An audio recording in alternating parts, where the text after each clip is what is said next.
যেদিন তিনি গ্রেপ্তার হবেন সেদিন থেকে সাজা কার্যকর হবে, অথবা যদি তিনি স্বেচ্ছায় সারেন্ডার করেন সেদিন থেকে সাজা কার্যকর শুরু হবে।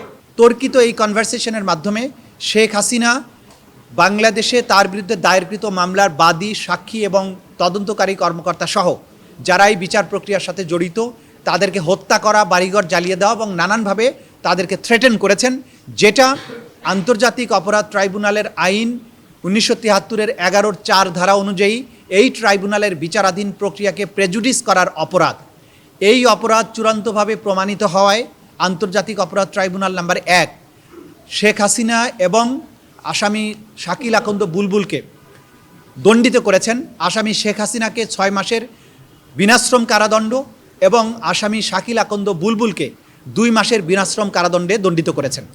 যে কনভারসেশন হয়েছে সেই কনভারসেশনে তিনি তার বিরুদ্ধে দায়েরকৃত মামলার বাদী, সাক্ষী এবং তদন্তকারী কর্মকর্তা সহ বিচার প্রক্রিয়ার সাথে যারা জড়িত বা জড়িত হতে পারেন তাদের সবাইকে তিনি হত্যা, তাদের বাড়িঘর ধ্বংস করার হুমকি দিয়েছেন।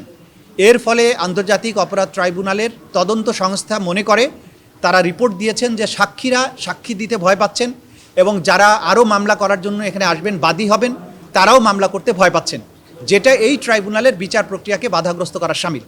এটাই আদালত, আমাদের যে সাক্ষ্য প্রমাণ ছিল, যে দলিলাদি ছিল, সেটাকে সঠিক পেয়েছেন মর্মে আদালত ফাইন্ডিং দিয়েছেন।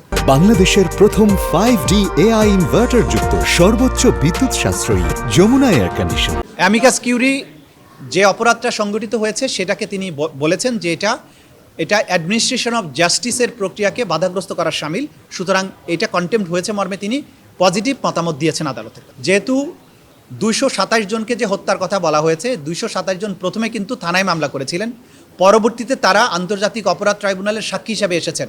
কারণ থানায় যে মামলাগুলো করা হয়েছে সেগুলো কিন্তু আলটিমেটলি আন্তর্জাতিক অপরাধ ট্রাইব্যুনালের কাছে ক্রমান্বয়ে চলে আসছে এবং আসবে। উদাহরণস্বরূপ আমরা বলতে পারি যে রংপুরের আবু সাঈদের হত্যার দায়ে যে মামলাটা প্রথম থানায় হয়েছিল, সেই বাদী কিন্তু পরবর্তী সময়ে আন্তর্জাতিক অপরাধ ট্রাইব্যুনালের সাক্ষী হয়েছেন এবং সেই মামলার যাবতীয় ডকুমেন্ট আন্তর্জাতিক অপরাধ ট্রাইব্যুনালের কাছে পাঠানো হয়েছে, সেটা এখন এই ট্রাইব্যুনালে বিচারাধীন।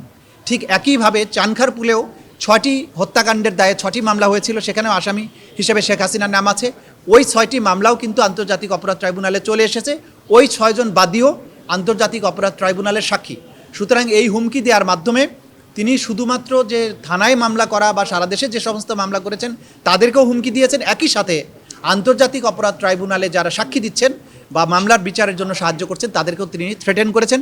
এইটাই আদালত বলেছেন। না, আমাদেরকে ভয় দেখানো হয়েছে, সেটা obstruction of the course of justice, কিন্তু আমরা ভীত নই, আমরা কোনো কিছুকেই ভয় করছি না। আইন অনুযায়ী আমরা কাজ করব, সুতরাং ভীত হবার কোনো কারণ নেই। আমরা কনসার্ন সাক্ষীদের নিয়ে। আমাদের এই মামলা প্রমাণ করার জন্য সবচেয়ে গুরুত্বপূর্ণ হচ্ছে মামলা সাক্ষী। সুতরাং সাক্ষীরা বাংলাদেশের প্রত্যন্ত অঞ্চলে ছড়িয়ে ছিটিয়ে থাকা সাধারণ মানুষ এবং বিশেষ করে তদন্তকারী কর্মকর্তারা যারা সরকারি কর্মকর্তা, তাদেরকে যদি ভয় দেখানো হয় তাহলে এই মামলার তদন্ত কার্যে সেটা প্রভাব পড়বে। সেই কারণে এই কন্টেম্প্ট প্রসিডিংসটা আনয়ন করা হয়েছিল।